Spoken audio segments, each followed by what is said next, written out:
নিয়মিত ভালোবাসার গল্প পেতে আমাদের আলম এক্সপ্রেস চ্যানেলটি সাবস্ক্রাইব করে পাশে থাকা বেল বাটন অন করে রাখুন।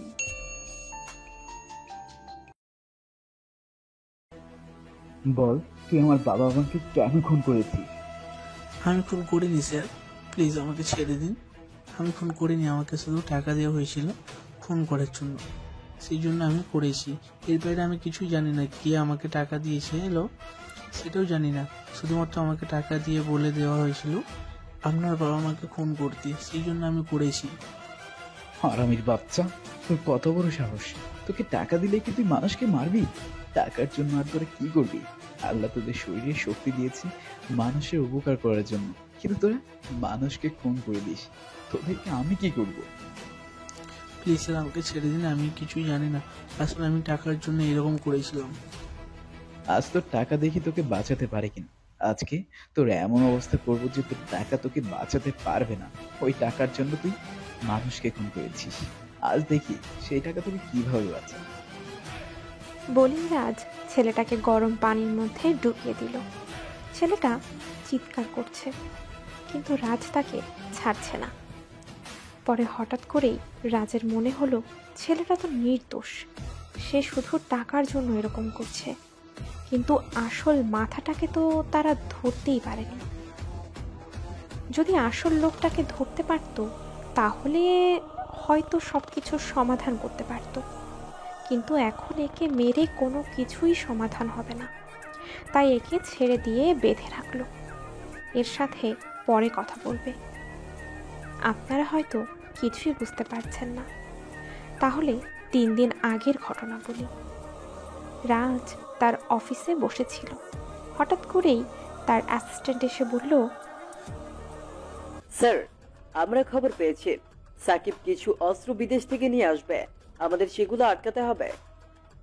ওই ছেলেটা আবার এরকম করা শুরু করে দিয়েছে। ওকে কতবার হুমকি দিলাম, কত সতর্ক করলাম, কিন্তু আমাদের কোনো কথাই শুনছে না। এখন ওকে যে করেই হোক একটা শাস্তি দিতে হবে। কিন্তু সেটা কিভাবে সম্ভব? সাকিব খুবই ভয়ঙ্কর একটা অপরাধী, ও কারো সামনে আসে না, আড়ালে সবাইকে খুন করে বেড়ায়। ওকে সামনে থেকে এখনো কেউ দেখেনি। কিন্তু এইভাবে চলতে দিলে হবে না, ওকে যে করেই হোক ধরতে হবে, না হলে দেশে অনেক ক্ষতি হয়ে যাবে। অনেক যুবক ছেলে মেয়ে নষ্ট হয়ে যাচ্ছে। কিন্তু স্যার, ওকে আমরা ধরবো কি করে? ওকে তো আমরা চিনি না। এখন যে করেই হোক আমাদের প্রথমে ওর মালগুলো আটকাতে হবে, এরপর ওকে ধরবো। সেটা বুঝতে পেরেছি, তুমি রেডি থাকো। আজকে রাতে অনেক কষ্ট করতে হবে। আজকে যদি ও আসে তাহলে এমন অবস্থা করব যাতে ও কোনোদিন এরকম কাজ করার সাহসই না পায়। আমরা প্রস্তুত আছি, আপনি শুধু আমাদের ইনস্ট্রাকশন দিবেন, এরপরই আমরা ঝাঁপিয়ে পড়বো ওর উপর। রাজ তখন তার অ্যাসিস্ট্যান্টকে বিদায় দিয়ে চলে আসলো নিজের বাসায়। রাজ বাবা মায়ের একমাত্র ছেলে, সে এখন বর্তমানে একজন গোয়েন্দা অফিসার। আজকে তাদের একটা মিশন আছে, সেই জন্য রাতে বাসা থেকে বের হচ্ছিল। তখন তার আম্মু এসে বলল, কি ব্যাপার রাজ, এত রাতে তুমি কোথায় বেরিয়ে যাচ্ছ? তুমি তো এই একটু আগে বাসায় আসলে, তাহলে এখন কেন বাসা থেকে বের হয়ে যাচ্ছ? কোথায় যাবে? আম্মু, আমার একটা মিশন আছে, আমাকে ওখানে যেতে হবে। একটা ছেলে অনেক অস্ত্র নিয়ে আসছে বিদেশ থেকে, ওগুলো আটকাতে হবে, না হলে এই দেশে ঢুকে যাবে। তোমার যাওয়া লাগবে না বাবা, তুমি কিছু অফিসার পাঠিয়ে দাও। ওখানে গেলে যদি তোমার কিছু হয়ে যায়, তুমি আমাদের একমাত্র ছেলে, তোমাকে ছাড়া আমরা বাঁচবো কি করে? এটা তুমি কিভাবে বললে? না, আমি একজন দেশের রক্ষাকর্তা। আমি যদি এভাবে পালিয়ে বেড়াই তাহলে এই দেশটা ধ্বংস হয়ে যাবে। আমি এই দেশের নিরাপত্তার জন্য কাজ করি, এখন যদি নিরাপত্তা না করে তাহলে এই দেশটা তো একদম ধ্বংস হয়ে যাবে। আমার এখন বসে থাকলে হবে না আম্মু, আমাকে যেতে হবে। আমার কি টাকা পয়সা কম আছে? তোমাকে কে বলেছিল এরকম চাকরি নিতে? তোমাকে বলেছি আমার ব্যবসা জয়েন হতে, কিন্তু তুমি আমার ব্যবসা না করে এরকম রাস্তায় রাস্তায় রাত বিরাতে ঘুরে বেড়াও। আমাদের কি ভয় হয় না?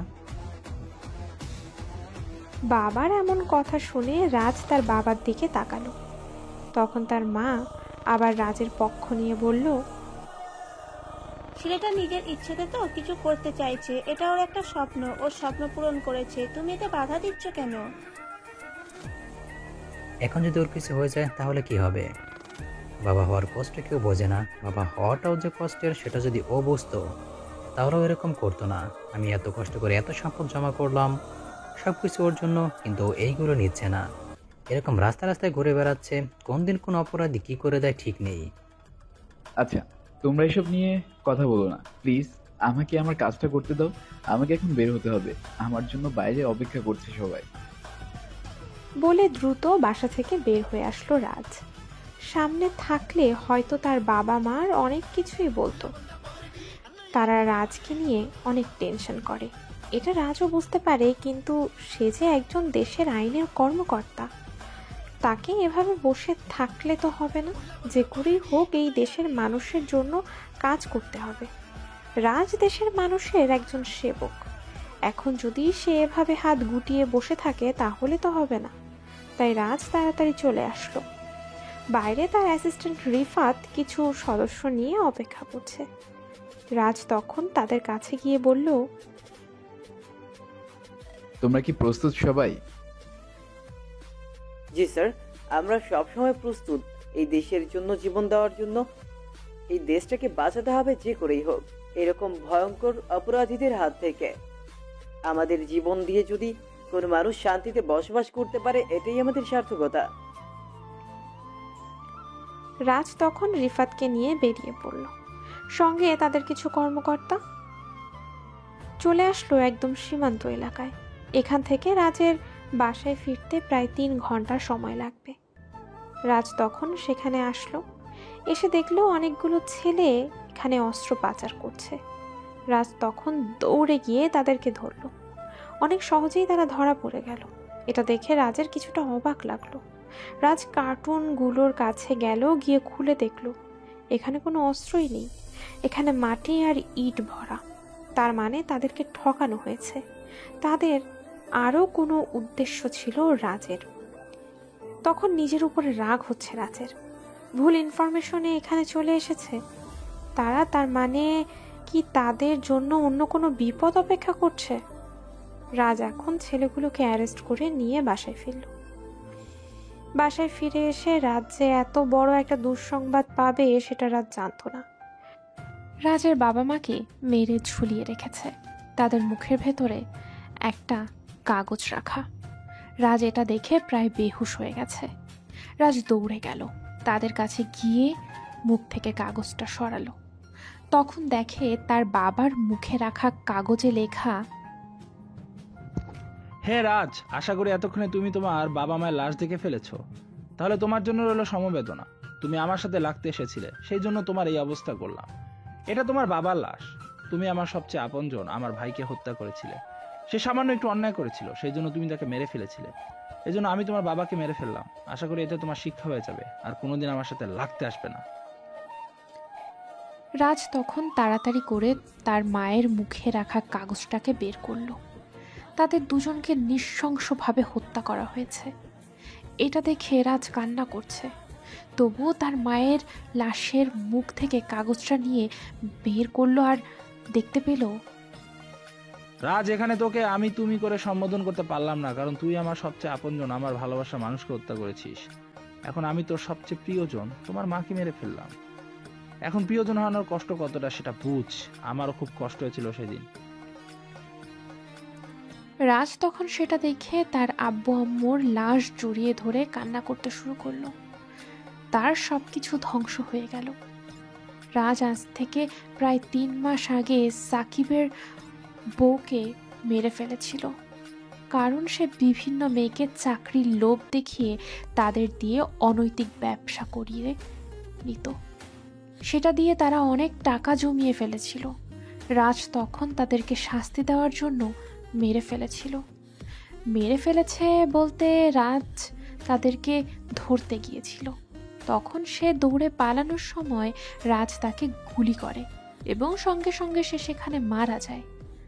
আর সাকিবের ভাই ছিল রাকিব, সে একজন টেররিস্ট। কত মানুষকে যে নৃশংসভাবে হত্যা করেছে তার কোনো হিসাব নেই। হাজার হাজার ছেলে মেয়েকে তারা মাদক দ্রব্য খাইয়ে ড্রাগসের নেশায় ফেলে মেরে ফেলেছিল। রাজ তখন তাদের ধরতে গিয়ে তার সঙ্গী সহ মোট 6 জনকে মেরে ফেলেছিল। সেই প্রতিশোধ নেওয়ার জন্য এখন তার বাবা মাকে মেরে ফেলেছে। রাজ এটা সহ্য করতে পারছিল না। তখন হঠাৎ করেই রাজের ফোনটা বেজে উঠল। রাজ ফোনটা হাতে নিয়ে দেখে অপরিচিত নম্বর। ফোনটা রিসিভ করতেই ওপাশ থেকে একটা কণ্ঠ ভেসে আসলো। কি ব্যাপার মিস্টার রাজ, গোয়েন্দাগিরি কেমন চলছে? এখন দেখেন, আমি আপনার উপর গোয়েন্দাগিরি চালিয়ে দিলাম, তোর বাবা মাকে আমি মেরে ফেলেছি। পারলি না তো তোর গোয়েন্দাগিরিতে তোর বাবা মাকে বাঁচাতে? আর আমির বাচ্চা, তোর কত বড় সাহস! তুই আমার বাবা মাকে মেরে ফেলেছিলি। তুই আমার সাথে যদি পারিস তাহলে সামনাসামনি লড়াই কর। এখন কেন পিছন থেকে লড়াই করছিস? কেন? আমি তো কোনোদিন পিছন থেকে লড়াই করিনি। তুই আমার বাবা মাকে কেন মেরে ফেলেছিস বল? আমি তোকে পিছন থেকে মারিনি, আমি শুধু তোর বুদ্ধির সাথে খেলায় জিতে গেছি। তুই বুদ্ধি করে আমার ভাই আর বউকে মেরেছিলি, এখন আমি বুদ্ধি করে তোর বাবা মাকে মেরে ফেললাম। তোকে বোকা বানিয়ে তোর চোখের সামনে সবাইকে হত্যা করলাম। এখন দেখ, পারলে কিছু করে দেখা। আমি তোর গ্যাংয়ের সামনে গিয়ে তোর আর তোর ভাইকে মেরেছিলাম। তারা অপরাধ করেছিল বলেই তাদেরকে শাস্তি দিয়েছি। তুই আমাদেরকে মারতে পারতি, কিন্তু তুই নিরপরাধী নিষ্পাপ আমার বাবা মাকে কেন মারতে গেলি? তাদের কি দোষ ছিল? তাদের একটাই দোষ ছিল, তারা তোর বাবা মা। তোর বাবা মা না হলে আমি তাদেরকে মারতাম না। কিন্তু তুই যেমন আমার প্রিয়জনকে কেড়ে নিয়েছিস, তাদেরকে হত্যা করেছিস, ঠিক সেরকম ভাবে আমিও তোর প্রিয়জনকে কেড়ে নিলাম। যদি তোর বউ থাকতো তাহলে সবার প্রথমে তাকে মারতাম, কিন্তু তোর তো কেউ নেই, তোর বাবা মা বেঁচে আছে, সেই জন্য সবার প্রথমে তোর বাবা মাকে মেরে ফেললাম। তুই যে ভুল করেছিস এই ভুলের মাসুল তোকে দিতে হবে। তুই আমার সাথে লাগতে এসেছিস। তুই জানিস না কতজন অপরাধীকে আমি প্রতিদিন ধরে মেরে ফেলি। এতই যখন তোর ক্ষমতা, তাহলে কেন তোর বাবা মাকে বাঁচাতে পারলি না? কেন পারলি না? বলেই সাকিব ফোনটা কেটে দিল। রাজ তখন মনে মনে ভাবলো, সত্যি তো, আমি তো আমার মা বাবাকে বাঁচাতে পারলাম না একজন সন্তান হয়ে। আমার মা বাবার খুনের দায়ই তাই আমাকেই নিতে হবে। কারণ আমি যদি এরকম কাজ না করতাম তাহলে কখনো আমার বাবা মাকে এই দিন দেখতে হতো না। আমি অপরাধীদের শাস্তি দিতে ওদের খুন করেছি। আমার কাজের কারণে আমার শত্রু আমার বাবা মাকে মেরে ফেলেছে। আমি সবকিছুর জন্য দায়ী। আমার নিজের মধ্যে অপরাধের কাজ করেছি, সেই জন্যই আমি নিজের মাকে হারিয়ে জড়িয়ে ধরে কান্না করতে লাগলাম। কালকে সকাল হলে লাশ দাফন করতে হবে। আপন বলতে পৃথিবীতে আমার আর কেউ নেই, শুধু বাবা মাই ছিল, কিন্তু তারা মারা গেল। আমি কি করব? আমি তো একা হয়ে গেলাম, নিঃস্ব। আমি তখন বাবার লাশের পাশে গেলাম। তাদেরকে এমন অবস্থা করে মেরেছে যেটা দেখতে যে কারোরই ভয় আসবে।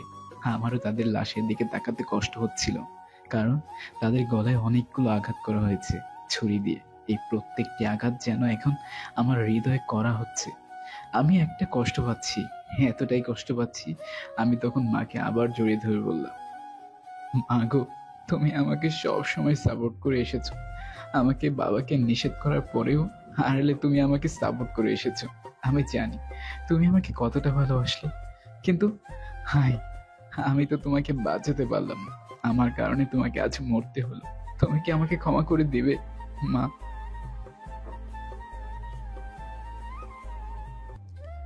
কিন্তু রাজের মা কোনো কথা বলছে না। রাজ তখন তার বাবাকে গিয়ে জড়িয়ে ধরল এবং বলল, বাবা মা তো কথা বলছে না, কিন্তু তুমি তো কথা বলো। তুমি আমাকে নিষেধ করেছিলে এই কাজে যাওয়ার জন্য, কিন্তু আমি তোমার নিষেধ শুনিনি। জোর করে এই কাজে জড়িয়ে পড়েছিলাম।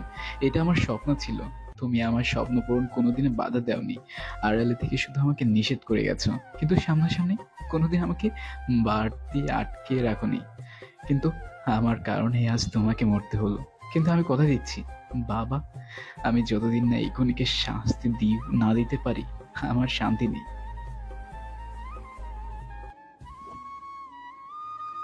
পুরোটা রাত এভাবে কান্না করতে করতে গেল রাজের। পরের দিন সকাল হতেই রিফাত চলে আসলো তাড়াতাড়ি করে রাজের বাসায়।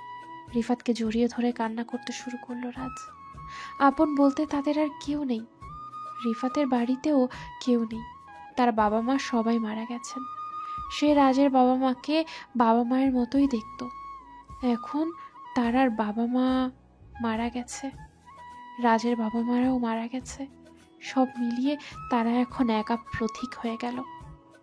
এখন রিফাত রাজকে জড়িয়ে ধরে কান্না করতে করতে বলল, স্যার, বিশ্বাস করুন, আমি জীবনে হয়তো অনেক কষ্ট পেয়েছি, কিন্তু আজকে যতটা কষ্ট পেলাম এতটা কষ্ট জীবনে কোনোদিন পাইনি।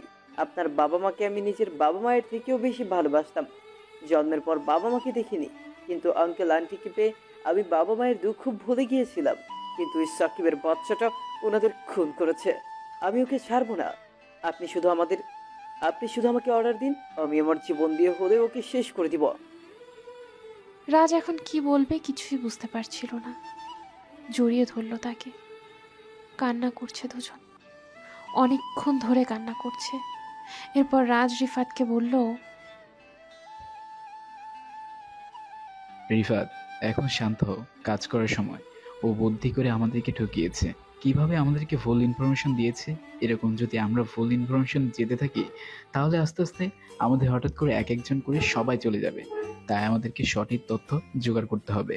ভুল তথ্য পথে চললে হবে না। যদি আমরা ভুল পথে পা বাড়াই তাহলে আমাদেরই ক্ষতি হবে। তাই সঠিক পথে চলে সঠিকভাবে সব কাজ করতে হবে। কিন্তু স্যার, আমি যে জায়গা থেকে সংবাদ পাই তারা সবাই খুবই বিশ্বস্ত। তারা আমাকে কোনো ভুল ইনফরমেশন দেয়নি। আমরাও তো ওখানে গিয়ে পেয়েছিলাম তারা পাচার করছে, কিন্তু সেই জায়গায় যে এইসব করে দিবে এটা আমরা জানতাম না। এরপরেও আমি আমার ইনফরমারদেরকে আরো সতর্ক থাকার কথা বলবো। এভাবে হবে না রিফাত। আমাদেরকে এই ইনফরমেশন উপর ভরসা করলে হবে না। আমাদেরকে নিজেদের ইনফর্মার হতে হবে, এরপর সবকিছু করতে হবে। মনে রাখবে, পুলিশের হাত যত লম্বা হবে গোয়েন্দাদের তত লম্বা হবে। ঠিক তেমনই অপরাধীরাও তাদের অপরাধ জগতে বিভিন্ন বিভিন্ন পরিকল্পনা নিয়ে আসবে। আমরা যেরকম নতুন নতুন প্ল্যান করি তারাও নতুন নতুন প্ল্যান করে আমাদেরকে ঠকানোর চেষ্টা করবে, আমাদেরকে বোকা বানিয়ে ফেলবে। কিন্তু আমাদের তা হলে হবে না। আমাদেরকে চালাক হতে হবে। যে করেই হোক ওদের ধরতে হবে, না হলে ওরা সবকিছু ধ্বংস করে দিবে। আগে সাকিবকে চেনা দরকার। আমরা তো সাকিবকে চিনি না। এখন আমরা সাকিবকে কিভাবে চিনবো স্যার? হয়তো সাকিব আমাদের আশেপাশেই ঘুরে বেড়াচ্ছে, কিন্তু আমরা সাকিবকে চিনতে পারছি না। এর জন্য আমাদেরকে ছদ্মবেশে নিতে হবে। আমরা যদি এভাবে রাস্তায় রাস্তায় ঘুরে বেড়াই তাহলে হয়তো সবকিছু শেষ হয়ে যাবে। আমরা কিছুই করতে পারবো না। সাকিব আড়াল থেকে সবকিছু ধ্বংস করে দিবে, কিন্তু আমরা সামনে থেকে কিছুই করতে পারবো না। তুমি এক কাজ করো, আমার সাথে চলো। এরপর তারা রাজের বাবা মায়ের দাফন শেষ করে বেরিয়ে পড়ল। বাড়ির সিসিটিভি ফুটেজ থেকে ওই ছেলেটাকে ধরল, কিন্তু এটা শুধু সামান্য একটা কন্ট্রাক্ট কিলার। তাই সে কিছুই জানে না।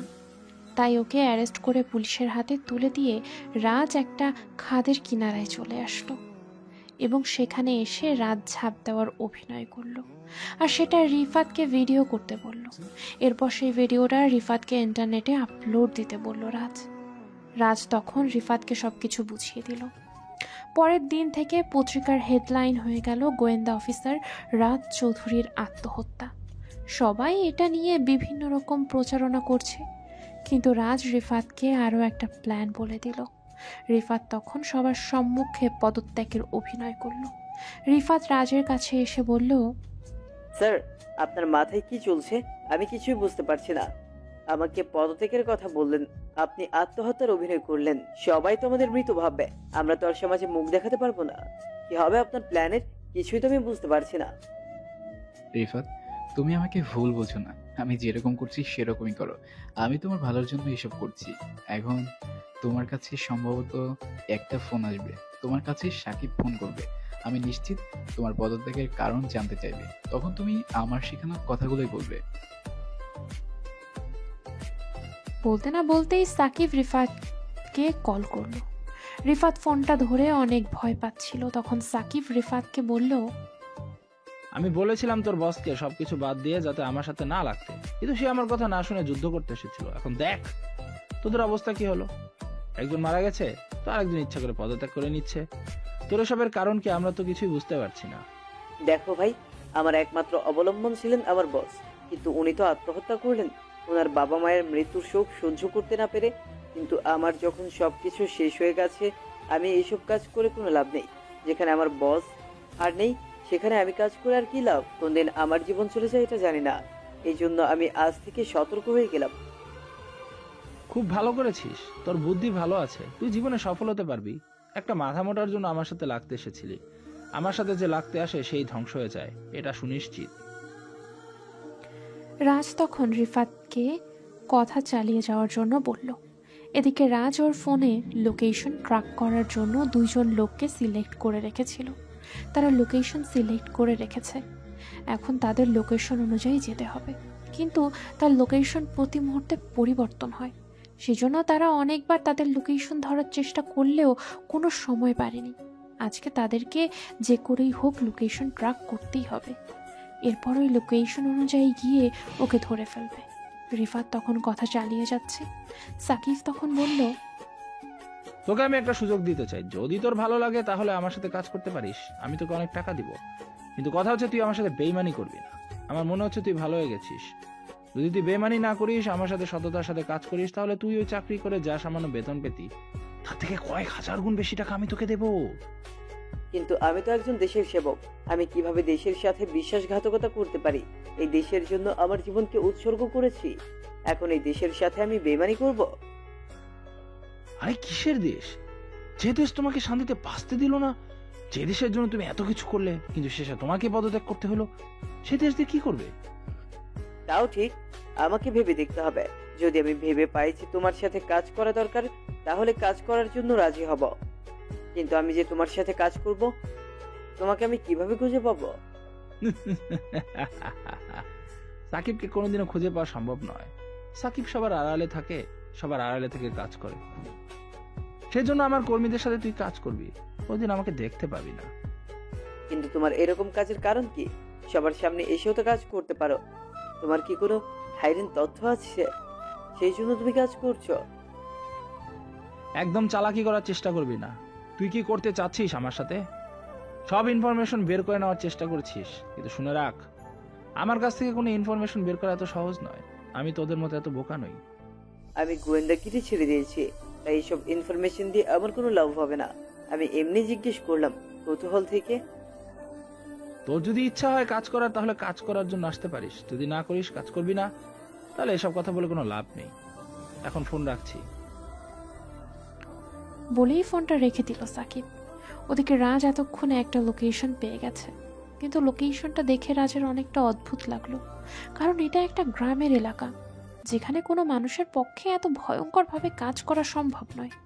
কিন্তু সাকিব কিভাবে এই এলাকা থেকে এই জায়গা কন্ট্রোল করছে এটাই বুঝতে পারছে না রাজ।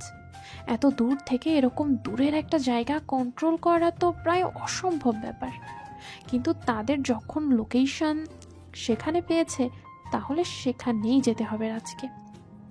সেই জন্য সেই এলাকার পুলিশ অফিসারের সাহায্য নেওয়ার দরকার। সেজন্য রাজ রিফাতকে বলল, রিফাত, তুমি যে করেই হোক ওই এলাকায় পুলিশ অফিসারের নাম্বারটা ম্যানেজ করো। আমি তার সাথে কথা বলে সেখানে যেতে চাই। ওনার সাহায্য ছাড়া ওই এলাকায় আমরা চিনি না, কিভাবে চলাফেরা করব। আপনি কোনো চিন্তা করবেন না স্যার, আমি মুহূর্তের মধ্যে এই কাজটা করতে পারবো। আমি যে কোনো সময় ওনার নাম্বার নিয়ে আসবো, আপনি রেডি থাকেন। বলে রিফাত রাজের কাছ থেকে বিদায় নিয়ে চলে গেল। ছেলেটা অনেক পরিশ্রমী, যে কোনো সময় যে কোনো কাজ করতে পারে। যে কোনো সময় রাজ বলা মাত্রই চলে আসে তাড়াতাড়ি করে। এটাই পরিশ্রমের মূল লক্ষ্য এবং উদ্দেশ্য হওয়া চাই। রাজ তখন বসে বসে চিন্তা করছে কিভাবে কি সম্ভব এরকম একটা গ্রামের এলাকা থেকে এরকম একটু বড় মস্তান বেরিয়ে আসার তো কথা নয়। তাহলে সাকিব কিভাবে গ্রাম থেকে এটা কন্ট্রোল করছে? তাহলে কি ওই গ্রামেই তার কোনো গোপন আস্তানা আছে? পরের দিন সকালে রিফাত একটা নাম্বার নিয়ে আসলো। এটা ওই কমলাপুর গ্রামের পুলিশ ইন্সপেক্টরের নাম্বার। রাজ তখন নাম্বারে ফোন দিল। হ্যালো, কমলাপুর পুলিশ স্টেশন থেকে ইন্সপেক্টর আনিকা বলছি। কে বলছেন? আমি রাজ চৌধুরী, গোয়েন্দা অফিসার। কি বলছেন স্যার? আপনি কি সত্যি গোয়েন্দা অফিসার রাজ চৌধুরী? আপনার মৃত্যুর খবরে কাল পুরো দেশের চাঞ্চল্যকর তথ্য সৃষ্টি হয়েছে। আপনি আজ বলছেন আপনি বেঁচে গেছেন। কি করে এটা সম্ভব? আমরা ভিডিওতে দেখলাম আপনি মারা গেছেন। এসব কথা পরে হবে, আমি আপনার সাথে দেখা করতে চাই। আপনার এলাকায় আমি আসছি, আপনি আমাদের জন্য ব্যবস্থা করুন। ওকে স্যার, আপনি কোনো চিন্তা করবেন না, আমি ব্যবস্থা করছি সবকিছু। আর আপনি কেন এখানে আসবেন সেটা যদি বলতেন। ওটা আমি আসলেই জানতে পারবে। এখন আমাদের একটা ব্যবস্থা করো, আমরা যদি আসার পর কোনো ঝামেলা না পড়ি সেই ব্যবস্থা করো। ওকে স্যার, আপনি চিন্তা করবেন না, আপনি আসলে এখানে আপনার জন্য সব ব্যবস্থা করা আছে। রাজ তখন ফোনটা রেখে নিয়ে বেরিয়ে পড়ল, কারণ তাদের সাথে আর কেউ যাবে না, তাদের দুজনকেই যেতে হবে। যে করেই হোক ওই সাকিবকে ধরতেই হবে, না হলে আমাদের দেশের অনেক নিরীহ মানুষ মারা যাবে। রাজ তখন বেরিয়ে পড়ল কমলাপুর গ্রামের উদ্দেশ্যে। সেখানে গেল, তবে দিনের বেলা নয়, রাতের আধারে, যখন তাদের কেউ চিনতে পারবে না। রাজ তখন তাদের আধারে গিয়ে পৌঁছালো। পুলিশ স্টেশনে তাকে দেখে সেই পুলিশ ম্যাডাম তার দিকে এগিয়ে আসলো। অসম্ভব সুন্দর এক মহিলা রাজের দিকে এগিয়ে আসছে, দেখতে খুবই কম বয়সী। সে রাজের দিকে এগিয়ে এসে জিজ্ঞেস করলো, কে আপনি? এত রাতে চাদর মুড়ি দিয়ে পুলিশ স্টেশনে কি করছেন? আপনার কি কোনো দরকার? রাজ আর রিফাত তখন তাদের গা থেকে চাদরটা সরালো। আনিকা তাদের দেখে আশ্চর্য হয়ে গেল। এরপর জিজ্ঞেস করলো, স্যার আপনারা এত রাতে? আপনারা তো কল করেছিলেন, কিন্তু এই সময় আসার কথা বলেননি। তবে আমি সবকিছু ব্যবস্থা করে রেখেছি। আপনারা বলুন এখানে কি জন্য এসেছেন, আমি আপনাদেরকে কিভাবে সাহায্য করতে পারি। দেখুন মিস আনিকা, আমাদের এখানে আসার একটাই উদ্দেশ্য, সেটা হচ্ছে এই দেশের সবচেয়ে ভয়ঙ্কর গুপ্তখনি সাকিবকে ধরা। কিন্তু স্যার সাকিব এখানে আছে কি? আপনারা তো শহর থেকে এসেছেন, শহরে সাকিবের চালচলন বেশি, তাহলে এখানে কেন এসেছেন? আপনি ভুল বলছেন ম্যাডাম, আসলে সাকিবের সব কাজকর্ম এখানেই। কারণ আমাদের সে কল করেছিল, পরে আমরা তার কল ট্র্যাক করেছি, সে এই গ্রামেই আছে। কিন্তু এই গ্রামে তো কোনো খুন খারাপি কিছুই হয় না। আমি প্রায় 1.5 বছর থেকে এখানে চাকরি করি। শহরে সাকিবের কোনো অস্তিত্ব নেই, সে এখান থেকেই সবকিছু কন্ট্রোল করে। শহরে যদি ও যায় তাহলে শহরে ধরা পড়ে যেতে পারে, ওখানে অনেক গোয়েন্দা অফিসার সহ সবাই আছে, ওকে ধরে ফেলা ওখানে অনেক সহজ। কিন্তু এখানে থাকলে তাকে ধরা সম্ভব নয়, এখানে থেকেই সবকিছু কন্ট্রোল করে সে। কিন্তু স্যার এখন আমরা সাকিবকে কোথায় খুঁজবো? সাকিবের তো কোনো ছবি পরিচয় নেই, যদি ওকে নাই দেখি তাহলে ওকে চিনবো কিভাবে? সেই জন্যই আমরা মৃত্যুর অভিনয় করে এখানে চলে এসেছি। আমাদের আর কোনো সময়ই আমরা আমাদের চাকরি থেকে পদত্যাগ করিনি। এটা শুধু একটা সাজানো নাটক ছিল, যাতে সাকিব বুঝতে পারে যে আমরা ভয় পেয়ে সবকিছু থেকে সরে গেছি, এরপর ওকে পিছন থেকে আঘাত করব। ঠিক আছে স্যার, আপনারা যেরকম বলবেন সেরকমই হবে। এখন এত দূর থেকে এসেছেন, চলুন আমাদের রেস্ট হাউসে, ওখানে বিশ্রাম করবেন। এরপর রাজ তাদের সাথে চলে গেল তাদের রেস্ট হাউসে, একটা ছোটখাটো ঘরে। সেখানে গিয়ে কিছুক্ষণ বিশ্রাম নিল, কিন্তু রাজের ঘুম আসছিল না, কারণ তার একটাই টেনশন, কিভাবে সাকিবকে ধরবে। কিন্তু সাকিবকে ধরা তো দূরের কথা, তার অস্তিত্ব খুঁজে পাওয়াই তাদের কাছে কষ্টকর হয়ে পড়েছিল। পরের দিন সকালে সেখানে আনিকা আসলো। আনিকা মেয়েটা দেখতে অসম্ভব সুন্দর। রাজ প্রথম দেখাতেই তার উপরে ক্রাশ খেয়েছে, কিন্তু এখন তার এসব নিয়ে ভাবলে চলবে না, যে করেই হোক তাদেরকে সাকিবকে ধরতেই হবে। তখন আনিকা আসার পর রাজ তাকে বলল, আপনি তো এই এলাকার পুলিশ ইন্সপেক্টর, আশা করি আপনার কাছে সব ইনফরমেশন আছে এই এলাকার সবচেয়ে ক্ষমতাশীল ব্যক্তিকে। স্যার এটা অনেক পুরনো একটা ছোট গ্রাম, এখানে পুলিশের কথার চেয়ে মানুষের গ্রামের প্রধানের কথা বেশি শোনে। তাহলে এই গ্রামে কি এমন কেউ নেই যে শহর সম্পর্কে ভালো ধারণা আছে? তখন আনিকার পাশে থাকা আরেকজন পুলিশ কর্মকর্তা রাজের দিকে এগিয়ে আসলো। এরপর বলল, স্যার আমি নাহিদ, এখানকার কনস্টেবল। আমার কাছে একজন আছে যে শহর সম্পর্কে ভালো ধারণা রাখে, কিন্তু সে খুবই বিপজ্জনক। সে আমাদের এই গ্রাম প্রধানের একমাত্র ছেলে রাফি। তুমি কি তার সাথে আমাদের একটু পরিচয় করে দিতে পারবে? তার সাথে আমরা দেখা করতে চাই। স্যার আপনি ভুল করছেন, ওর সাথে এভাবে দেখা করলে হবে না। হতে পারে ওই সাকিবের ছদ্মবেশে সবকিছু করে বেড়াচ্ছে। আমরা যদি ওর সামনে চলে যাই তাহলে ধরা পড়ে যাব, এর চেয়ে বরং গোপনে ওর খবর রাখি। রাজের এটা মাথায় ছিল না। তখন রাজ বলল, আচ্ছা মিস্টার নাহিদ, আমাদের একটু সাহায্য করো। তুমি আমাদেরকে ওর সব ইনফরমেশন এনে দাও, আমরা গোপনে ওর বিষয়ে খবর রাখবো, সামনাসামনি আমরা যাব না। আচ্ছা ঠিক আছে স্যার, আপনারা কোনো চিন্তা করবেন না, আপনারা এখানে বিশ্রাম নিন, আমি ওদের ব্যাপারে সব ইনফরমেশন আপনাকে জানিয়ে দিচ্ছি। রাজ তখন সেখানে অপেক্ষা করতে থাকলো। আনিকা তার কাছে এসে বলল, স্যার আপনার বিষয়ে অনেক শুনেছি, কোনোদিন আপনার কার্যক্রম দেখিনি। আপনি এত ভয়ঙ্কর অপরাধীদেরকে ধরেছেন, সেটা আমার অনুপ্রেরণা। আপনাকে সামনে থেকে দেখব এটা কোনো দিনও ভাবিনি। আপনি যদি চান তাহলে এই পুরো গ্রামটা আপনাকে ঘুরিয়ে দেখাতে পারি। তাহলে তো খুব ভালোই হয়। আমি এই গ্রামটা পুরো ঘুরে দেখতে চাই। আপনাকে বলবো ভাবছিলাম, যদি আবার গ্রামের সবকিছু না জানি তাহলে এই গ্রামে কিভাবে তদন্ত করব। আপনি চলুন আমাদের সাথে। এরপর আনিকা তাদেরকে নিয়ে গেল গ্রামের ভেতরে। পুলিশের গাড়ি গ্রামের মাটির রাস্তা দিয়ে চলছে। এটা অনেক সুন্দর একটা পরিবেশ। গ্রামের পরিবেশ সত্যিই অনেক সুন্দর। এটা তাদেরকে ছোটবেলায় ফিরিয়ে নিয়ে যাচ্ছিল।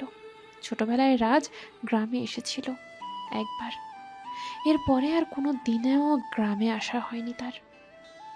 এখন আনিকা তাদেরকে একটা চায়ের হোটেলের সামনে নিয়ে গেল। ছোটখাটো একটা দোকান। রাজ তখন ভেতরে ঢুকে চা খেলো। এখানে মাটির কাপে চা খাওয়ার মজাই আলাদা। তখন চায়ের দোকানদার রাজকে বলল, সাহেব, আপনারা কি শহর থেকে এসেছেন? রাজ তখন চায়ের দোকানদারকে বলবে কি বলবে না সেটা নিয়ে চিন্তা করছিল। এরপর তাকে বলেই দিল, হ্যাঁ, আমরা শহর থেকে এসেছি এখানে সামান্য ব্যবসা বাণিজ্য করার জন্য। এখানকার সম্পদ অনেক ভালো। এখানকার শাকসবজি আমরা শহরে নিয়ে বিক্রয় করব, সেই জন্য এখানে এসেছি। আপনার কি এইসব বিষয়ে কোনো ধারণা আছে? কি আর বলবো স্যার, এখানে কত মানুষ আসে, প্রতিদিন কম রকম আলোচনা শুনি। প্রতিদিনের মতো অনেকেরই আলোচনায় এই কথা শুনি যে আমাদের এই গ্রামের সম্পদ, মানে আমাদের গ্রামের চাষ করা শাকসবজিগুলো কম দামে ওরা শহরে নিয়ে যায়, অন্য কারোর কাছে বিক্রি করতেও দেয় না। এসব কাজের সাথে কে জড়িত আছে তার সম্পর্কে কি আপনার কোনো ধারণা আছে? আমি এত কিছু জানি না, তবে যতদূর জানি এই গ্রামের প্রধানের ছেলে রাফির এসবের পেছনে হাত আছে। কিন্তু আপনি বাইরের লোক, সেই জন্য আপনাকে বলে দিলাম, আপনি এই গ্রামের কাউকে এইসব বিষয়ে জানাবেন না, জানালে আমার ক্ষতি হয়ে যাবে। ওকে ভাই সাহেব, আপনি অনেক সাহায্য করলেন। আপনাদেরকে আমরা এইসব বিষয়ে কাউকে জানাবো না। এরপর রাজ চা খেয়ে সেখান থেকে বেরিয়ে আসলো, কারণ তার সন্দেহ এখন তীব্র হচ্ছে। এতক্ষণ ভাবছিল রাফি এসবের সাথে কোনোভাবে জড়িত নয়, কিন্তু রাফিও মনে হয় সাকিবের হয়ে কাজ করে। তাই রাজ রিফাতকে বলে যে করেই হোক রাফির খোঁজ খবর নিতে হবে, কিন্তু সেটা খুব গোপনে, কেউ যাতে না জানে। তখন রিফাত বলল, ওকে স্যার, আপনি কোনো চিন্তা করবেন না। আমরা রাফির এমন ভাবে খবরদারি করব ও বুঝতেই পারবে না আমরা ওকে সন্দেহ করছি। এরপর তারা ইন্সপেক্টর আনিকার সাথে তার পুরো এলাকা ঘুরে দেখল। এরপর তারা পুরো এলাকায় যত চাষি আছে সবার সাথে যোগাযোগ করলো, যতজন চাষ করে সবার কাছে জিজ্ঞাসা করলো কি সমস্যা তাদের সবাই গোপনে তাদের সমস্যার কথা জানালো রাজের কাছে। কিন্তু কেউই সামনাসামনি জানাতে আগ্রহই দেখালো না, যাতে তারা সন্দেহ করে কাউকে ধরতে পারে। এমতো অবস্থায় রাজের কি করা দরকার সে কিছুই বুঝতে পারছিল না। সাকিব এই এলাকায় আছে নাকি রাফি এই এলাকাটা শাসন করছে এটাও বুঝতে পারছে না সে। তখন রাজের মাথায় হঠাৎ করেই একটা কথা আসলো। সাকিব একবার রিফাতকে বলেছিল তার সাথে কাজ করার জন্য। তখন রাজ রিফাতকে ডাক দিয়ে আনলো। আনিকা রাজের সাথেই ছিল। স্যার, আমাকে ডেকেছিলেন কি জন্য বলেন? রিফাত, তুমি একবার সাকিবকে কল করে বলো তুমি তার সাথে কাজ করতে চাও। তুমি ওকে কথার মধ্যে বিজি রাখবা, তখন আমি এদেরকে কাজটা করে নিব। তুমি তাড়াতাড়ি ওকে কল দাও। ওকে স্যার, আপনি কোনো চিন্তা করবেন না, আমি এখন কল দিচ্ছি। এরপর রিফাত সাকিবকে কল দিল। রাজ জিপিএস কানেক্ট করে কম্পিউটার নিয়ে বসলো, কিন্তু এভাবে কি ওকে পাওয়া সম্ভব? তবুও চেষ্টা করতে বাধা কোথায়? রিফাত কল দিল। তখন সাকিব বলল, কি ব্যাপার রিফাত ওরফে চামচা, কেমন আছো? আসলে আমি তোমার সাথে কাজ করতে চেয়েছিলাম, তুমি বলেছিলে না আমাকে অনেক টাকা দিবে। খুব ভালো কথা।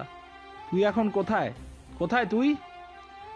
আসলে আমি একটু বাইরে আছি, শহরে এসে যোগাযোগ করব। আচ্ছা, আমি আমার একটা ছেলেকে বলছি তোকে রিসিভ করতে। রাজ এতক্ষণে লোকেশন পেয়ে গেছে। তখন আনিকাকে দেখালো, সেও আশ্চর্য হয়ে গেল। তারা দুইজন তাড়াতাড়ি রেস্ট হাউস থেকে বের হয়ে গাড়ি নিয়ে ছুটে চলল। রিফাতকে বলে গেল কন্টিনিউয়াসলি কথা বলে যেতে।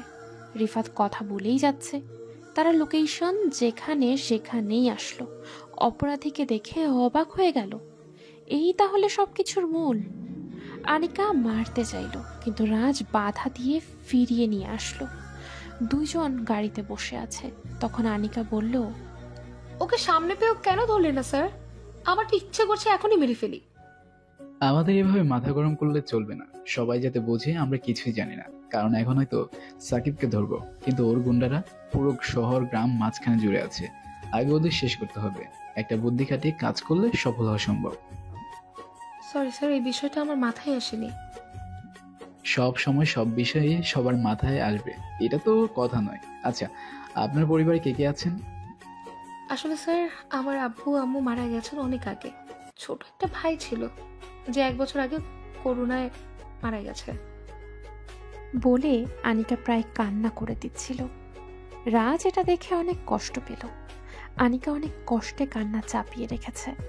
রাজ তখন তাকে বলল, পৃথিবীতে সবাই এমন নয়, সবাইকে মৃত্যুবরণ করতে হয়। তাই এসব নিয়ে আর চিন্তা না করে যেরকম আছেন সেরকমই আপনি অনেক ভালো আছেন। হ্যাঁ স্যার, আমি অনেক ভালো আছি, কিন্তু আপনি মানে আপনার ফ্যামিলি ম্যাডাম কেমন আছেন? আরে কি বলো, আমার তো কোনো বই নেই, তাহলে ম্যাডাম কাকে বলছো? আনিকা তখন রাজের কথা শুনে মুচকি হাসলো।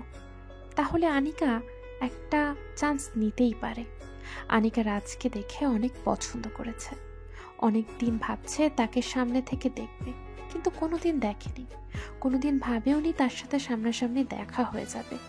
যখন দেখা হয়ে গেছে, তাহলে তার সাথে একটু কথা বলে দেখবে, যদি জীবনের সেই আশাটা পূরণ করতে পারে। কিন্তু রাজ কি মেনে নেবে? সে এত বড় একজন অফিসার, আনিকার মতো সাধারণ একজন পুলিশ ইন্সপেক্টরের সাথে ওর কি যায়? ওদিকে রাজ তখন আনিকার দিকে চেয়ে আছে, সে কিছু একটা নিয়ে ভাবছে। তার এই চিন্তিত দৃষ্টি রাজকে আরো তার দিকে টেনে নিয়ে যাচ্ছে। রাজ তখন আনিকার দিকে অবাক হয়ে তাকিয়ে আছে, কিন্তু সে কিছুই একটা নিয়ে খুবই ভাবছে। তখন রাজ তাকে বলল, কি ব্যাপার ম্যাডাম, কি নিয়ে এত ভাবছেন? আনিকা তখন রাজের কথা শুনে ভ্যাবা চেকা খেয়ে রাজের দিকে তাকালো। এরপর নিজেকে সামলে নিয়ে বলল, জি না স্যার, কিছু নিয়ে ভাবছি না, আসলে এমনি একটা চিন্তা করছিলাম। তো আপনার কি বিয়ে নিয়ে কোনো প্ল্যান নেই? হ্যাঁ অবশ্যই আছে। প্রতিটি মানুষের নিজের জীবন গঠনে আলাদা একটা প্ল্যান থাকে।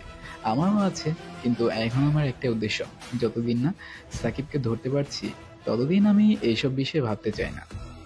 ও তাই বলেন? কিন্তু আপনার কি প্ল্যান? আপনি তো অনেক সুন্দরী একজন মানুষ, আপনার কি কোনো ভালোবাসার মানুষ নেই? থাকবে না কেন? আমারও একজন ভালোবাসার মানুষ আছে। তিনি আমার স্বপ্নের পুরুষ, আমার অনুপ্রেরক। আমি তাকে দেখে নতুন করে বাঁচার আগ্রহ পাই। তার জীবনী পড়ে আমি একজন সত্য ন্যায় পুলিশ ইন্সপেক্টর হতে পেরেছি।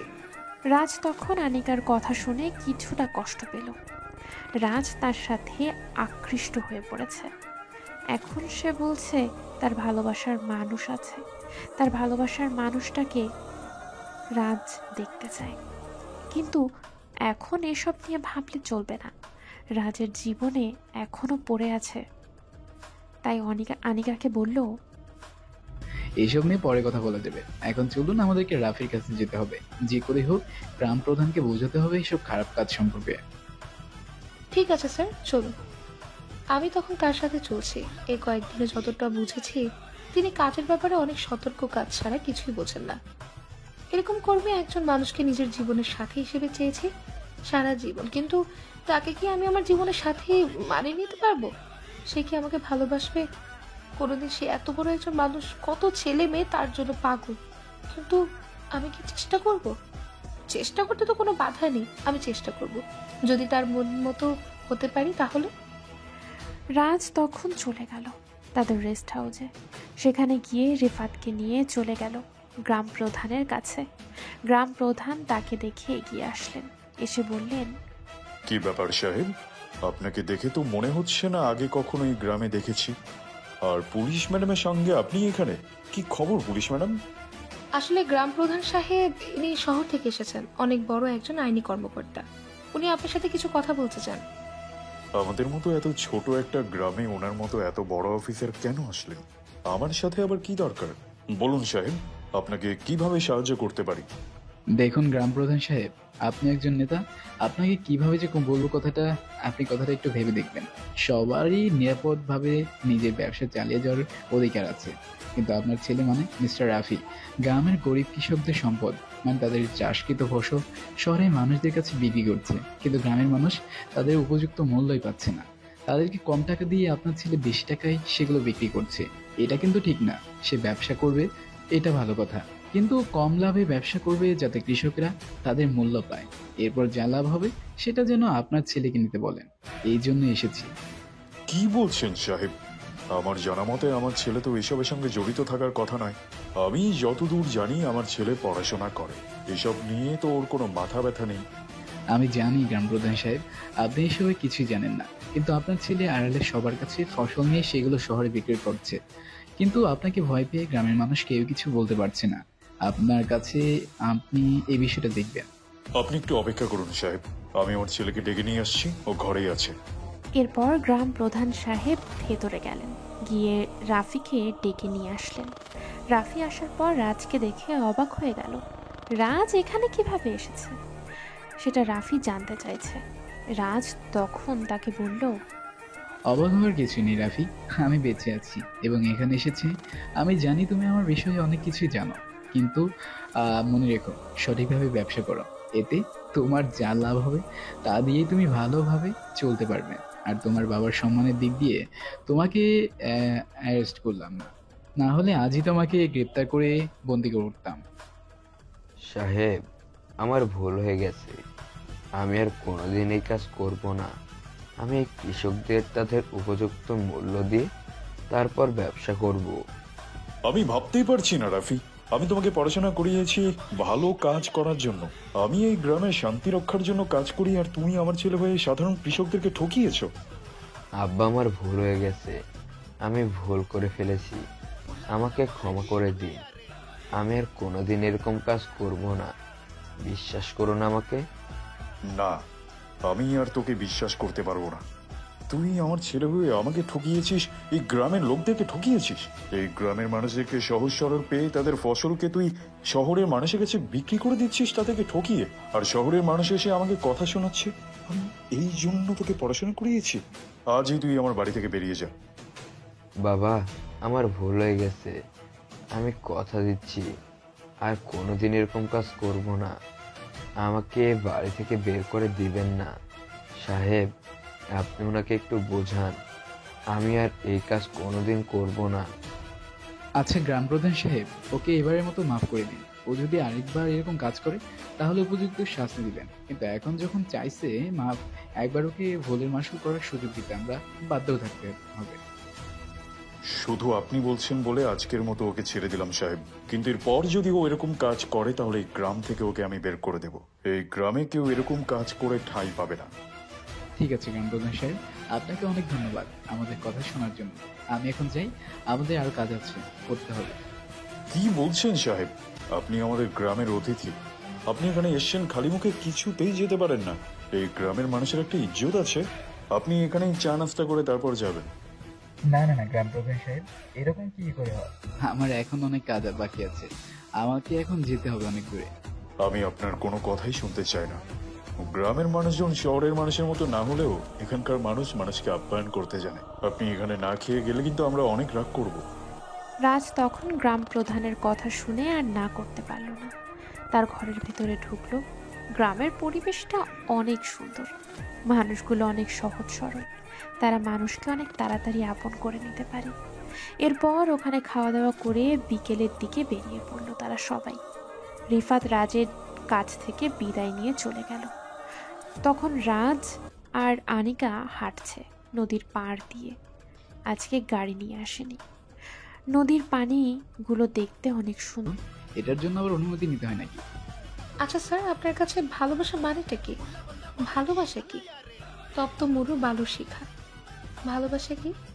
নদীর স্রোতে ভাসমান কোনো নৌকা। ভালোবাসা কি? ভেসে আসা কোনো সুখের ভেলা। ভালোবাসা কি? দুঃখের মাঝে হাসি মিশ্রিত কান্না। ভালোবাসা কি? কোনো এক অজানা ঠিকানা। ভালোবাসা কি? ভালোবাসা কাকে বলে? আমি তো কোনো সাহিত্যিক নই যে এই কথাটা মানে বলবো, কিন্তু আমার কাছে যেটা মনে হয় সেটা আমি বলেছি। ভালোবাসা মানে আবেগের পাগলামি, ভালোবাসা মানে কিছুটা দুষ্টুমি, ভালোবাসা মানে শুধু কল্পনাতে ডুবে থাকা, ভালোবাসা মানে অন্যের মাঝে নিজের ছায়া দেখা। তবে ভালোবাসার মানুষকে অবিশ্বাস করার মতো যন্ত্রণা জীবনে আনবে। সব যন্ত্রণা দিনে দিনে হয়তো কমে যায়, আমরা ভুলে যাই জীবনের স্রোতের সাথে, কিন্তু এই যন্ত্রণা কখনোই কমে না, কখনো ভোলা যায় না, বরং দিন দিন বাড়তে থাকে আর হৃদয়টা ক্ষত বিক্ষত করে দেয়। আপনার জবাব কোনো সাহিত্যিকের চেয়ে কম ছিল না। আপনি যদি গোয়েন্দা না হতেন তাহলে নিশ্চিত একজন সাহিত্যিক হতেন। আপনার কথাগুলোর মধ্যে আলাদা একটা টান আছে। আমি জানি আমার কথাগুলো ভালো হয়নি, তাই এরকম মিথ্যা সান্ত্বনা দিয়ে কোনো লাভ হবে না। বিশ্বাস করুন স্যার, আমি সত্যি বলছি, আমি তো আপনার কথার প্রেমে পাগল হয়ে গেছি। আপনার কথাগুলো শুনলে মনের ভিতর আলাদা একটা শান্তি আসছে। বলেই রাজের সামনে আনিকা তার জিহ্বায় কামড় দিল। এটা দেখে রাজের কিছুটা হাসি পেল। রাজ তখন হেসে দিল।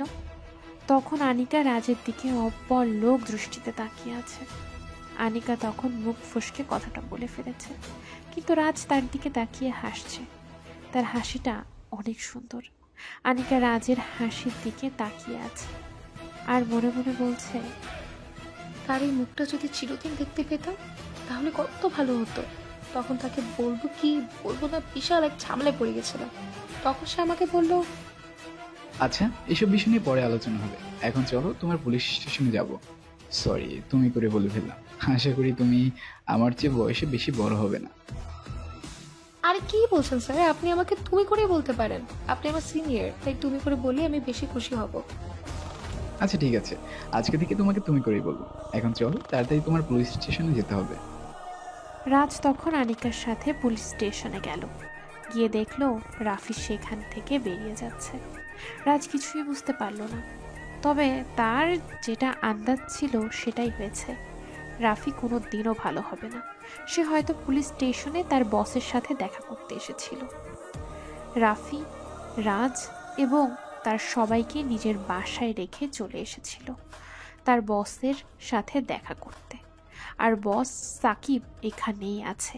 রাফি তার সাথে দেখা করতে এসে তাকে জিজ্ঞেস করলো, স্যার আপনি এখানে বসে আছেন আর এখানে কত বড় একটা ক্ষতি হয়ে গেছে আমাদের।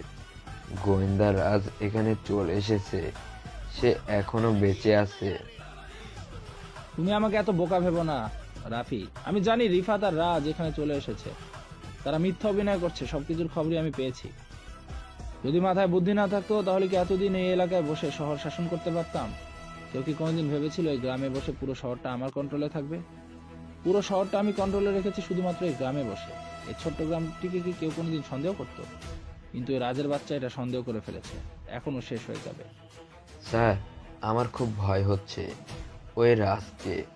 ও কিন্তু খুব চালাক একটা ছেলে, যে কোনো সময় যে কোনো কিছু করে দিতে পারে।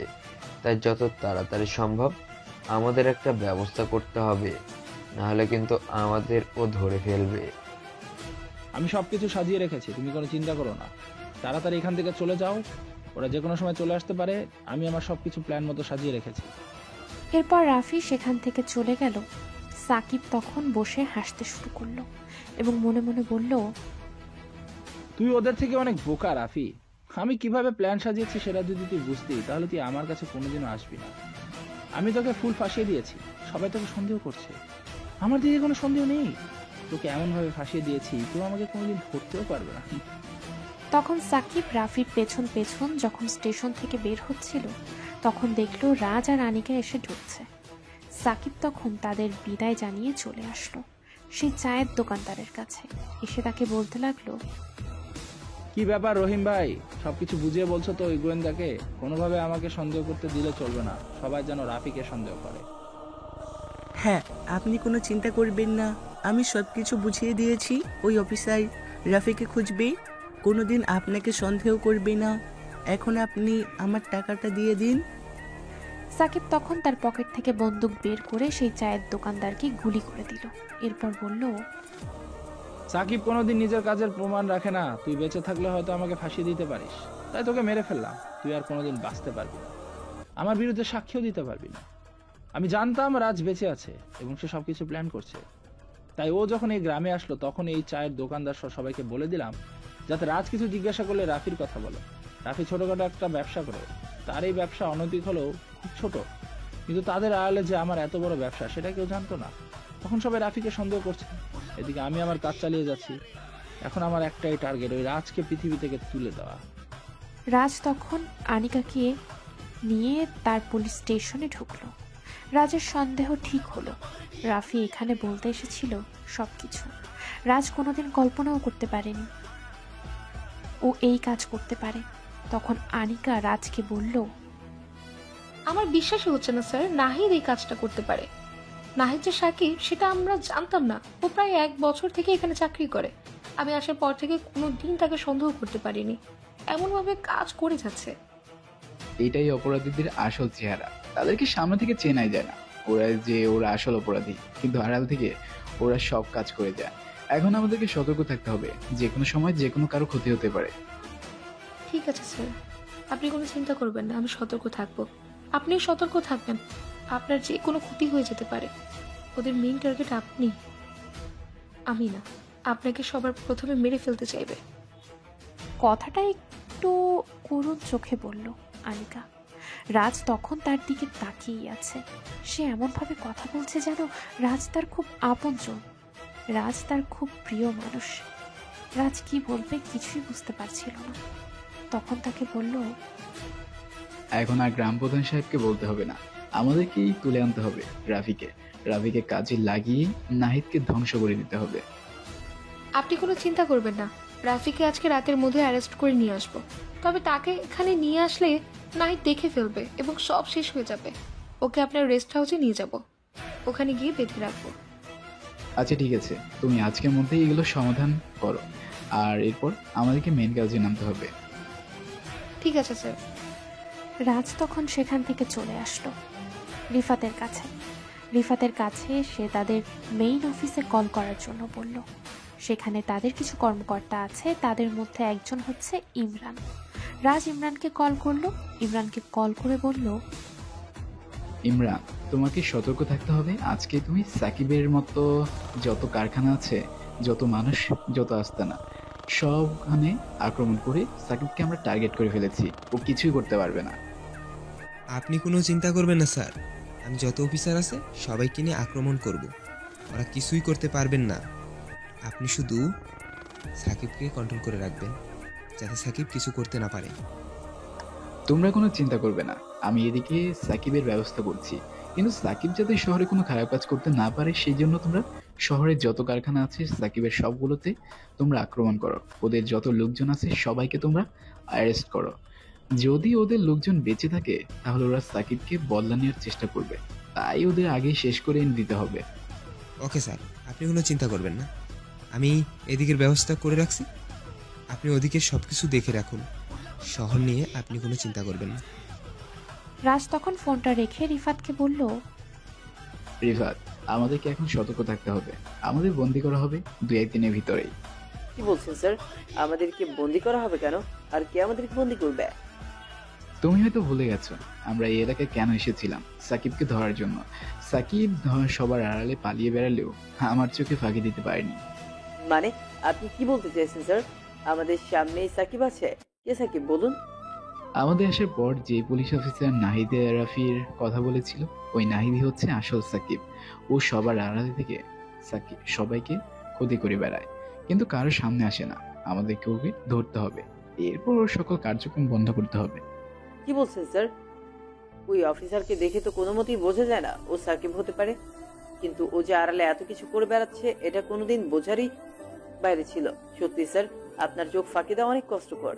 এইসব কথা পরে হবে রিফাত, এখন আমাদেরকে কাজ করতে হবে। একটু পরেই আনিকা রাফিকে বেঁধে নিয়ে আসবে। রাফিকে কাজে লাগিয়ে আমাদের সবকিছু করতে হবে। রিফাত তখন রাজের দিকে অবাক হয়ে তাকিয়েছিল।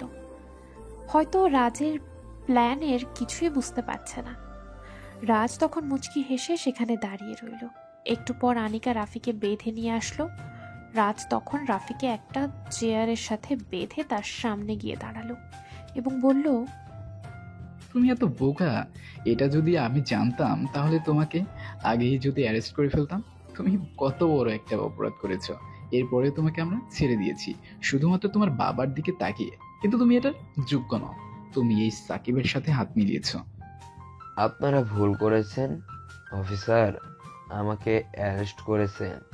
যদি এটা সাকিব জানতে পারে তাহলে আপনাদেরকে ধ্বংস করে দিবে। ওর কত লোকজন আছে এই শহরে জানেন? ওই সাকিবকে আমরা চিনে ফেলেছি, ওকে আমরা ধরে ফেলবো, কিন্তু সাকিব যে তোমাকে ধ্বংস করে দেওয়ার প্ল্যান করেছে সেটা কি তুমি জানো?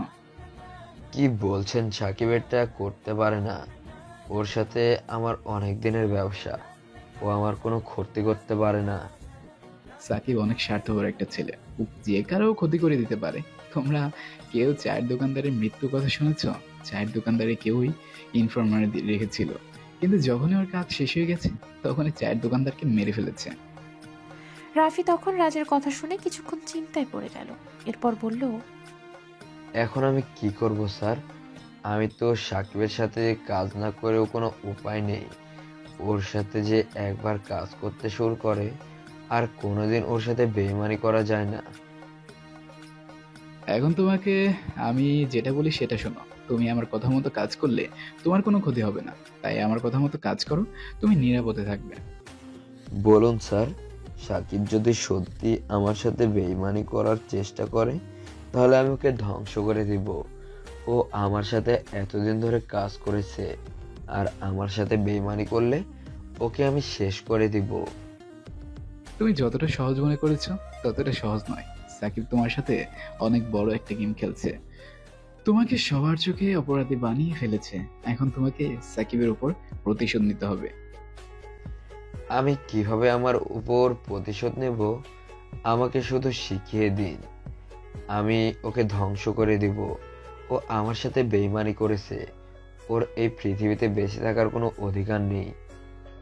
তুমি সাকিবকে গিয়ে আমাদের কথা বলবে, আমাদেরকে বন্দি করার কথা বলবে, এরপর আমাদেরকে বন্দি করলে সাকিবকে ধরে ফেলবো আমরা। কি বলছেন স্যার? আপনাদের বন্দি করলেও ও আমাদেরকে মেরে ফেলবে। আপনারা কিভাবে ওকে ধরবেন বলুন? সেটা নিয়ে তোমার চিন্তা করতে হবে না। তুমি শুধু সাকিবকে নিয়ে এটা বলবে যে আমরা ওকে চিনে ফেলেছি, ওকে মেরে ফেলতে চাইছি, আমাদের যাতেও বন্দি করে রাখে। আচ্ছা স্যার, ঠিক আছে, কিন্তু এখন আমাকে ছেড়ে দিন। তুমি ভেবো না যে তোমাকে একদম ছেড়ে দিয়েছি। তোমাকে আমরা সব সময় চোখে চোখেই রাখবো। যদি আমাদের সাথে বেইমানি করার চেষ্টা করো তাদের তোমার অবস্থা খুবই খারাপ হবে। স্যার, আমি সাধারণ একটা ব্যবসায়ী, আমার সামান্য একটু লাভের আশায় এই কাজ করি, কিন্তু ও আমার সাথে এত বড় একটা গেম খেলবে যদি আমি জানতাম তাহলে কোনোদিনও ওর সাথে কাজ করতাম না। সেটা আমি জানি, কিন্তু তুমি এখন যেটা বলেছি সেটাই করো, আমরা সবকিছুর ব্যবস্থা করছি। এরপর তারা রাফিকে ছেড়ে দিল। রাফি চলে গেল সাকিবের কাছে, গিয়ে সবকিছু বলল। এদিকে রাজ, আনিকা, রিফাত বসে আছে। তখন রিফাত বলল, স্যার, আপনার মাথায় কি চলছে? আমি কিছুই বুঝতে পারছি না। আমাদেরকে বন্দি করলে আমরা কিভাবে ওকে ধরবো? ওরা কতজন লোক থাকবে? আমরা কিভাবে ওদের হাত থেকে বেঁচে ফিরবো বলুন? রিফাত, তোমার আমার উপর তো ভরসা আছে নাকি? আমি কোনোদিন তোমার খারাপ কিছু করিনি, বলো। না স্যার, আমি আমার কথা চিন্তা করছি না। আমি যদি মরে যাই তাহলে আমার কোনো দুঃখ নেই, কিন্তু আপনার কথা চিন্তা করছি। আপনার যদি কোনো ক্ষতি হয়ে যায় তাহলে এই দেশের অনেক বড় ক্ষতি হয়ে যাবে। আমারও স্যার এইটাই মনে হচ্ছে, যদি আপনার কোনো ক্ষতি হয়ে যায় তাহলে অনেকেরই ক্ষতি হয়ে যাবে। প্লিজ আপনি এই কাজটা করবেন না। আনিকা, তোমার আমাকে নিয়ে টেনশন করতে হবে না। আমি যেটা বলি সেটা শোনো। তোমাকে দায়িত্ব নিতে হবে। এই মিশনটা সফল করতে হলে তোমার সাহায্য আমার একদম দরকার। বলুন না স্যার, আমি কিভাবে আপনাদেরকে সাহায্য করতে পারি? আমি জীবন দিয়ে হলেও আপনাদের সাহায্য করার চেষ্টা করব। আনিকা, আমার কিছু নতুন অফিসার এখানে আসবে। যখন আমাদেরকে সাকিবকে বন্দি করে নিয়ে যাবে তখন তুমি এই অফিসারদের নিয়ে ওখানে গিয়ে আক্রমণ করবে। এরপর গিয়ে আমাদেরকে বাঁচাতে হবে। তুমি যদি পারো তাহলে বলো, না হলে কিন্তু আমাদেরকে অনেক বড় ক্ষতি হয়ে যাবে। আপনি কি বলছেন স্যার? আপনার জন্য আমি জীবন দিতে প্রস্তুত আছি। এই দেশের অনেক বড় ক্ষতি হয়ে যাবে যদি আপনি মারা যান। আপনি শুধু সাবধানে থাকবেন। আমার আপনাকে নিয়ে অনেক ভয় হচ্ছে। আমাকে নিয়ে এত টেনশন করার কোনো দরকার নেই। আমি যদি মরে যাই তাহলে এদেশের মানুষ মুক্তি পাবে। এদেশের মানুষ অনেক বড় একজন অপরাধীর হাত থেকে মুক্তি পাবে। আমি সাকিবকে মারবো, এরপর আমি মরে যাব, এতে আমার কোনো দুঃখ নেই। আনিকা রাজের সামনে থেকে চলে গেল। রাজ কিছুই বুঝতে পারল না। রাজ ওকে যে কাজটা দিয়েছে সেটাও ঠিকমতো করতে পারলে তারা মরবে না, তারা সাকিবকে শাস্তি দিতে পারবে। তখন রাজ রিফাতকে বলল, রিফাত, প্রস্তুত হয়ে নাও, আমাদেরকে এখনই মিশনে বের হতে হবে। একটু পরে আমাদেরকে বাইরে বের হতে হবে। বাইরে বের হলেই আমাদেরকে বন্দি করা হবে। তুমি সাবধানে থাকবে যাতে তোমার ক্ষতি না হয়। স্যার, আমার কোনো ক্ষতি হবে না, কিন্তু আপনার যদি কোনো ক্ষতি হয়ে যায় আমার খুব ভয় হচ্ছে আপনাকে নিয়ে। এরকম বোকার মতো কথা বলো না রিফাত। আমরা নিজের জীবন দিয়ে হলেও সাকিবকে আজ শেষ করে তারপরই শান্তি হব। এর আগে আমাদের কোনো কাজ করলে হবে না। আমি তখন সেখান থেকে চলে আসলাম, আর এক মুহূর্ত সেখানে দাঁড়ালে হয়তো কান্না করে দিতাম, কারণ আমি তাকে অনেক ভালোবাসি। তাকে কয়েকদিন অনেক ভালোবেসে ফেলেছি, কিন্তু কিভাবে তাকে বলবো সে এখন মরণপণ কোনো এক যুদ্ধে চলে যাচ্ছে। তাকে কিভাবে বাধা দেব, কিভাবে বলবো এই যুদ্ধে গেলে সে হয়তো আর কোনোদিনও ফিরে নাও আসতে পারে। কিন্তু তাকে যে বলবো এই সামর্থ্যটা আমার কাছে নেই। আমি ভাষা হারিয়ে ফেলেছি, কি বলবো কিছুই বুঝতে পারছি না। তখন সেখান থেকে চলে আসলাম। একটু পরে আমার কাছে কয়েকজন অফিসার আসলো। আমি তাদেরকে দেখে বুঝতে পারলাম এরাই হচ্ছে শহর থেকে আসা নতুন অফিসার। আমি তাদেরকে প্রস্তুত হতে বললাম, আজ যে করেই হোক আমাকে সফল হতেই হবে। এটা আমার ভালোবাসার যুদ্ধ। আমার ভালোবাসার মানুষকে বাঁচানোর জন্য এই যুদ্ধে আমাদেরকে সফল হতেই হবে, না হলে আমার ভালোবাসাকে আমি হারিয়ে ফেলবো। এই পৃথিবীতে সবচেয়ে আপনজনদেরকে আমি হারিয়েছি, আর কাউকে হারাতে চাই না। আমি নিজে মরে গিয়েও তাকে বাঁচিয়ে তারপর ফিরতে চাই। রাজ তখন রিফাতকে নিয়ে বাইরে বের হলো। তারা বাইরে বের হলেই তাদেরকে বন্দি করা হবে, এটা রাজ জানে, কারণ রাফি সেটা তাদেরকে জানিয়ে দিয়েছে। রাজ বাইরে এমনিই হাঁটছে আর রিফাতের সাথে গল্প করছে। তখন পেছন থেকে কেউ তাদেরকে কিছু একটা শোকালো। রাজ বুঝতে পারছে তাদেরকে কেউ একজন বন্দি করার চেষ্টা করছে। রাজ তখন তাদের এটা থেকে পরিত্রাণ পাওয়ার উপায় আগে থেকেই গ্রহণ করে নিয়েছিল, কিন্তু তবুও অজ্ঞান হওয়ার নাটক করলো। রাজ জ্ঞানে আছে কিন্তু অজ্ঞান হওয়ার অভিনয় করছে। তখন তাদেরকে একটা ঘরের মধ্যে নিয়ে বন্দি করে রাখা হলো। রাজ তখন অপেক্ষা করছে কখন সাকিব আসবে। একটু পর সবাই উঠে দাঁড়ালো, এর মানে সাকিব আসছে। সাকিব রাজের সামনে এসে বসলো। কি ভাবছিলে রাজ, তুমি আমাকে ধরবে তাই না? আমাকে ধরা তো সহজ নয়। কত গোয়েন্দা অফিসার তোমার মতো আসলো গেল, আমাকে কেউ ধরতে পারেনি। তোমার মতো কত অফিসারকে আমি লাশ বানিয়ে ফেলে দিয়েছি তুমি কি জানো? কিন্তু তুমি সে আমার সাথে যুদ্ধ করতে চলে আসলে, তোমার তো সাহস কম নয়। রাজ তখন চোখ মেলে সাকিবের দিকে অগ্নি দৃষ্টিতে তাকালো। সে রাজের তাকানো দেখে হাসলো। রাজ তখন তাকে বলল, হারামির বাচ্চা, তুই কি ভেবেছিলি তোকে আমরা ধরতে পারবো না, তাই না? তোর মতো একটা সাধারণ অপরাধীকে ধরা আমাদের কাছে খুবই সহজ, তাই তোর সাথে একটু মজা করলাম। মৃত্যুর মুখে যেহেতু এসে গিয়েছিস তবুও তোর সাহস কমছে না। আর তোর কত বড় সাহস, তুই আমাকে সাধারণ একটা অপরাধী বলেছিস। জানিস আমি কতজন লোককে খুন করেছি? সেই হিসাব যদি দেই তাহলে তোর বংশ হয়তো লোকই নেই কেন।